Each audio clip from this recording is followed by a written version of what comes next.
Thank you, Mr. Chairman. Well, fortunately, Georgia has not been impacted by the collapse of the co-ops, but several of our neighboring states have.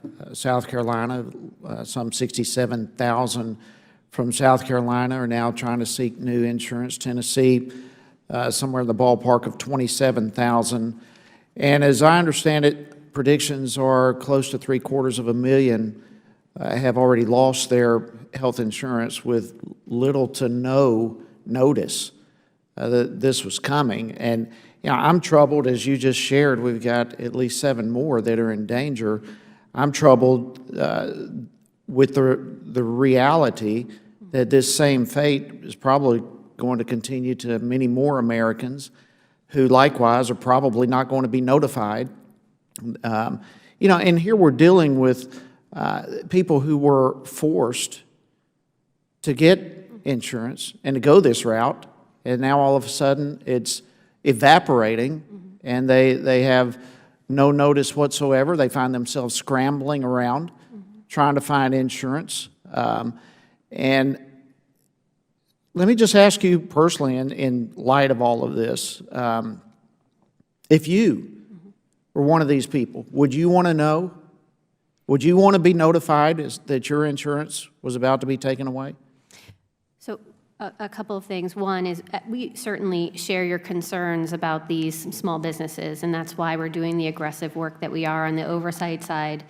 What I would say is what we are trying to do on the oversight side is a tool that is used by departments of insurance all the time to identify correctable problems, and we believe that they are. Again, we learn, we get additional data and make different decisions as the years go by. Our primary goal is to make sure that consumers can have continuous coverage, which is why at the end of the last year we did. Well, my question was, would you want to be notified if you were about?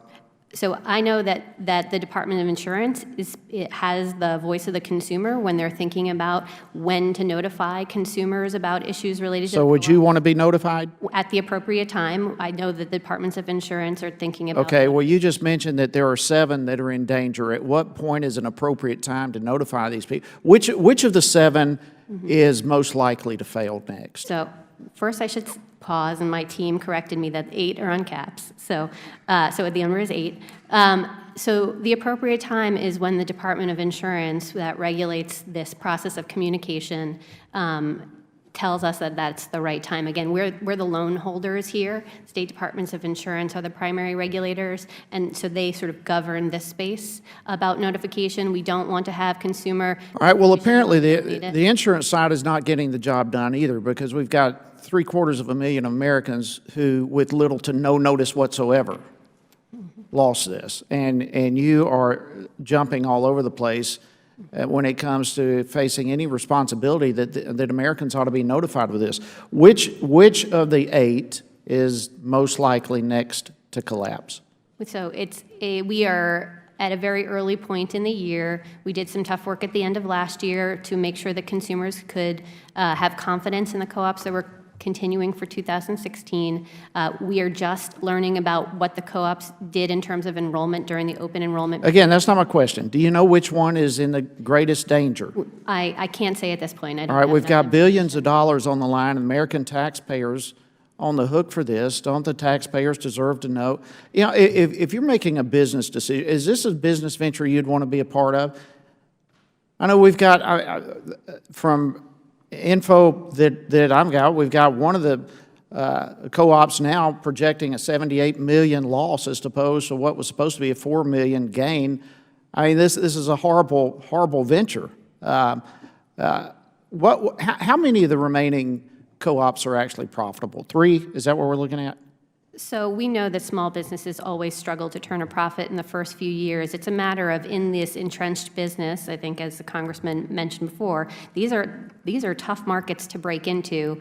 There is a certain amount of loan funding that we can offer from the federal government, but what we're trying to do now is encourage these co-ops to look for outside capital, additional resources to bring in, thinking about selling in the small group market in addition to the individual market, maybe even the large group market, and again, thinking about how they're going to sustain themselves and be viable over the long term. All right, let me just, let's last thing, and my time's about up. Let's walk through the process of what happens when a co-op closes, do they continue to draw money from the federal loan?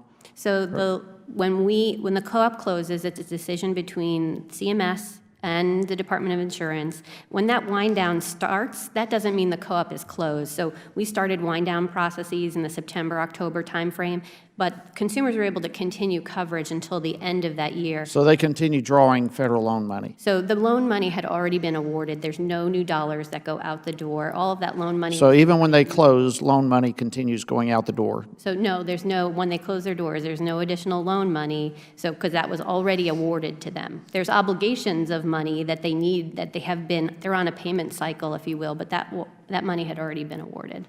Mr. Chairman, thank you as well for your indulgence. I thank the gentleman. Now recognize the gentleman